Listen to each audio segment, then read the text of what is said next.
우리가 신명기 23번째 시간으로 간음하지 말라라는 제목으로 같이 말씀을 나누도록 하겠습니다. 하나님께서 간음하지 말라 하신 것은 성적인 타락에 대해서 말씀하시죠. 그리고 성경은 이 성적인 타락이 하나님과 그리고 하나님의 백성 간의 영적인 모습 속에서의 타락을 보여주는 그림이기도 합니다.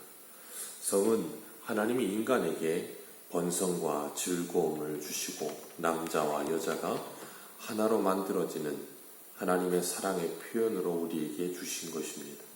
그렇기 때문에 하나님께서 허락하신 성은 복되고 아름다운 것입니다. 그런데 하나님이 허락하신 그리고 하나님의 말씀 안에 있는 성이 아름답고 복된 것이지 그 말씀 밖에 넘어간 성은 더럽고 추하고 악한 것이 되어집니다. 창세기 2장 18절을 보면 사람의 독초하는 것이 좋지 못하니 내가 그를 위하여 돕는 배필을 지으리라 그러셨어요. 하나님은 사람이 홀로 있는 것이 하나님 보시기에 좋지 못하다 하시면서 아담의 짝을 만드시는데 아담을 깊이 잠들게 하시고 그 갈배뼈를 취하여서 그 뼈로 하와를 만드셨어요. 그리고 하와를 아담에게 이끌어왔을 때 아담이 기뻐하며 내 뼈 중에 뼈요 살 중에 살이라 그렇게 고백하며 기뻐합니다. 그리고 그 둘은 하나님께서 짝지어 주시어서 한 몸이 되죠. 그래서 마태복음 19장 6절을 보면 예수님께서 이렇게 말씀하세요. 이제 둘이 아니요 한 몸이니 그러므로 하나님이 짝지어 주신 것을 사람이 나누지 못할지니라 하시니. 결혼은 하나님이 짝지어 주시는 것입니다. 한 남자와 한 여자가 서로 사랑하여 만나게 되지만 그것 또한 하나님의 섭리 속에 있음을 우리는 믿고 고백합니다. 그래서 성경은 창세기에서 성경의 시작이 남녀의 결혼으로 시작을 해서 성경의 마지막 책인 계시록이 이 결혼으로 끝이 납니다. 그래서 어린 양과 어린 양의 신부의 혼인잔치로 성경이 끝이 나죠. 그래서 결혼으로 시작해서 결혼으로 끝이 납니다. 하나님은 남자와 여자를 통하여 둘의 관계가 우리들에게 가르치는 중요한 것이 있다는 것을 가르치시는데 그게 뭐냐면 예수 그리스도와 교회와의 관계를 설명하고 있는 것이라는 것을 우리에게 가르치십니다.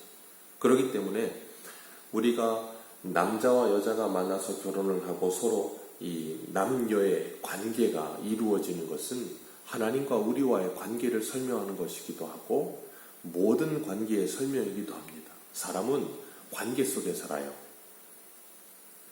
이 땅에 태어나면서부터 부모님과 관계를 맺고 가족과 관계를 맺고 자라면 교우들과 관계를 맺고 학교 생활을 하면서 관계를 맺고 직장 동료들과 관계를 맺고 그러다가 인생의 배우자를 만나 배우자와 관계를 맺고 모든 관계의 연속입니다. 하나님은 그 관계의 연속을 통해서 우리들에게 뭘 보여주시냐면 관계가 좋으면 어디를 가나 하늘나라고 관계가 좋지 않으면 어디를 가나 지옥이 될 수 있다는 걸 우리에게 보여주십니다. 그걸 통하여서 하나님과 우리와의 관계가 어떠해야 되는지를 가르쳐 주시는 거예요. 그렇기 때문에 하나님께서는 부부관계를 통하여 예수 그리스도와 교회의 관계를 설명해 주시고 그것을 통하여서 우리가 그 관계가 깨어질 때 우리는 지옥을 살 수밖에 없다는 것을 가르쳐 주시는 거죠. 그래서 말라기 2장 15절을 보면 그에게는 영이 충만하였으나 오직 하나를 만들지 아니하였느냐 어찌하여 하나만 만들으셨느냐 이는 경건한 자손을 얻고자 하심이니라. 그러므로 내 심령을 삼가 지켜 어려서 맞이한 아내에게 거짓을 행하지 말지니라. 아멘. 하나님이 남자와 여자를 만드실 때 한 남자와 한 여자를 만들어 결합하여 하나 되게 하셨습니다. 그리고 경건한 자손을 얻기 위하여 그렇게 하셨다라고 말씀하세요. 그 경건한 자손이 누구예요? 예수 그리스도를 말씀하고 계시는 거예요. 그래서 남자와 여자가 결혼하여 한 몸이 되듯 예수 그리스도와 성도가 온전히 연합하여 한 몸이 되어지는 것을 말씀하시고 간음이라고 하는 것은 하나님이 정하신 그 사랑을 깨트리고 스스로가 본능대로 본성대로 자신의 쾌락을 쫓아가는 짐승이 되고자 하는 사람의 욕정인 거예요. 그렇기 때문에 하나님이 만들어주신 사랑을 깨트려서 더러운 것을 만들어내는 것, 그래서 스스로가 짐승이 되고 하나님의 형상을 파괴하며 이 하나님의 형상을 닮은 사람의 모습을 스스로가 되어버리는 것, 그게 바로 간음이에요. 하나님께서 우리에게 주신 모든 관계가 파괴되죠. 부부의 관계가 파괴되고 가정이 파괴되고 그리고 하나님과 나와의 관계도 파괴됩니다. 사단은 그것을 잘 알아요. 그래서 이 나라가 지금 이렇게 성적으로 완전히 망가져 버린 거예요. 그래서 쾌락의 노예가 되어버리고 가정이 파괴되고 모든 관계에 파괴가 일어나게 만들어버린 거예요. 구약성경 호세아에서는 하나님께서 호세아에게 선지자임에도 불구하고 음란한 여인 고멜과 결혼하게 하십니다. 하나님이 그것을 통하여서 하나님과 이스라엘의 결혼의 상태가 어떤 것인지를 가르치시며 호세아에게 하나님의 심정을 심어주시는 거죠.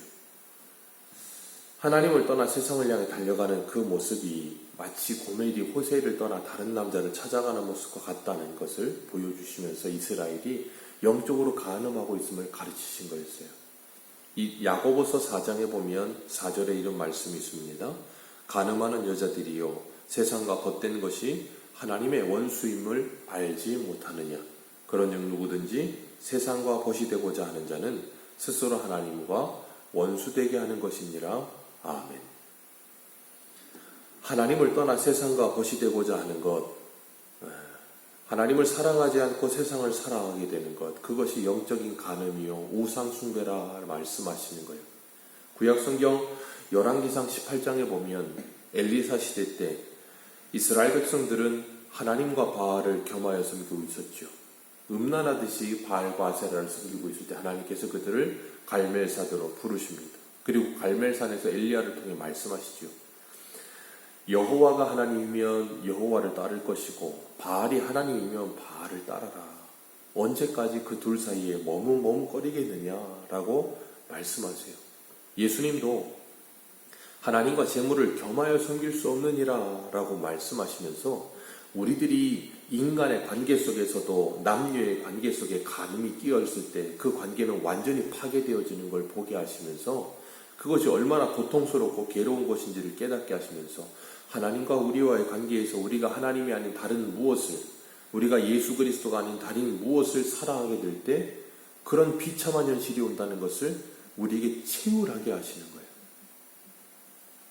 그렇기 때문에 간음하지 말라 하시는 말씀은 우리들이 그냥 남녀와의 관계로만 끝나는 것이 아니라 그것이 하나님과 직접적인 관계 속에 있다는 것을 기억해야 되는 거예요. 간음에 대해서 우리가 생각을 할 때 성경에서 제일 먼저 떠오르는 인물은 다윗입니다. 하나님의 마음에 합한 자라고 했던 다윗도 그가 왕이 되고 점점점 나태하여졌을 때 어떻게 돼요? 자신의 충신인 우리아의 아내 밧세바를 범하죠. 그리고 그 밧세바를 취하기 위해서 우리아를 죽이게 됩니다. 그리고 나서 밧세바를 자신의 아내로 맞이하죠. 하나님은 그 모습을 보고 너무나도 보기 싫으셔서 나단 선지자를 보내셔서 그것이 죄라는 걸 적나라하게 지적하세요.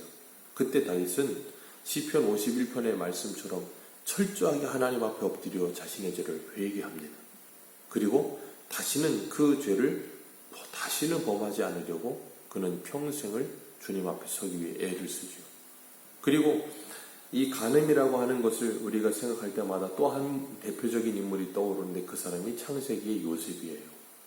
보디발의 집에서 인정받으며 열심히 일하던 요셉. 그 요셉을 보디발의 아내가 날마다 유혹합니다. 자신과 간음하자고 날마다 유혹해요.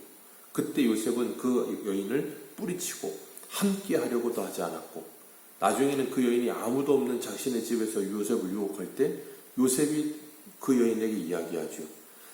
내가 어찌 큰 악을 행하여 하나님께 득죄하리이까.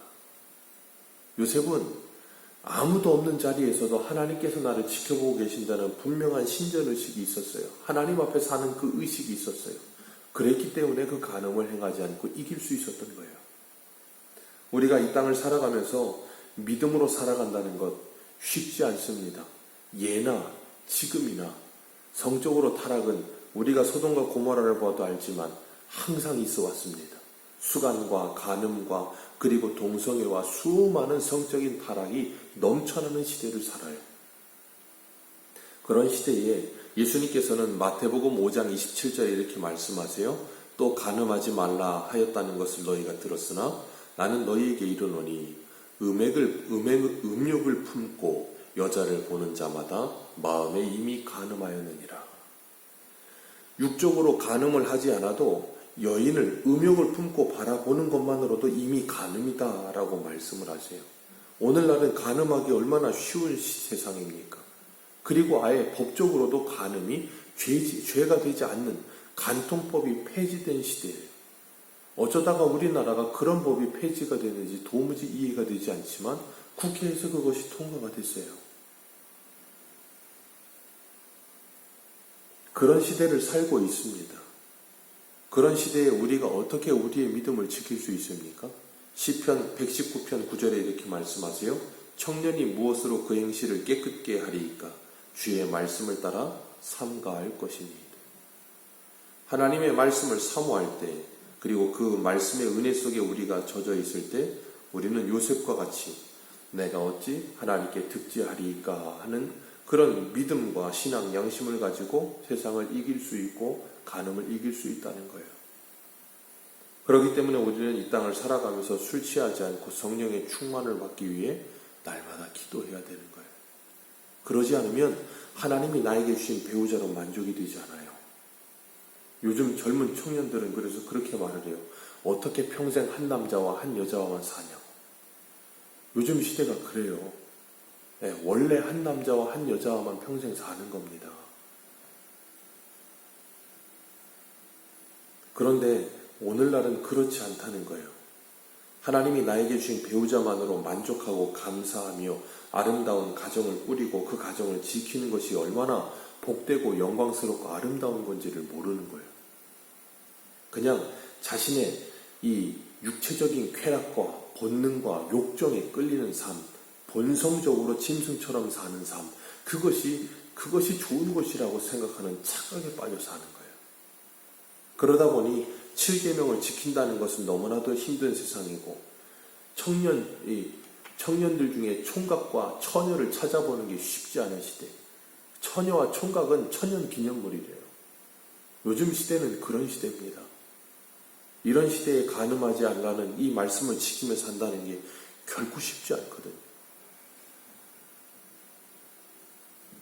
히브리서 13장 4절에 이렇게 말씀하세요. 모든 사람은 결혼을 귀히 여기고 침소를 더럽히지 않게 하라. 음행하는 자들과 간음하는 자들은 하나님이 심판하시리라. 이 영중한 하나님의 말씀을 우리 모두가 기억하고 두렵고 떨림으로 우리의 구원을 이루어가며 하나님이 우리에게 주신 배우자로 감사하고 만족하며 가정을 지키고 하나님의 나라를 이루어가는 복되고 아름다운 하나님의 사람들이 되는 우리 모두가 되시기를 주님의 이름으로 축복합니다. 기도하겠습니다.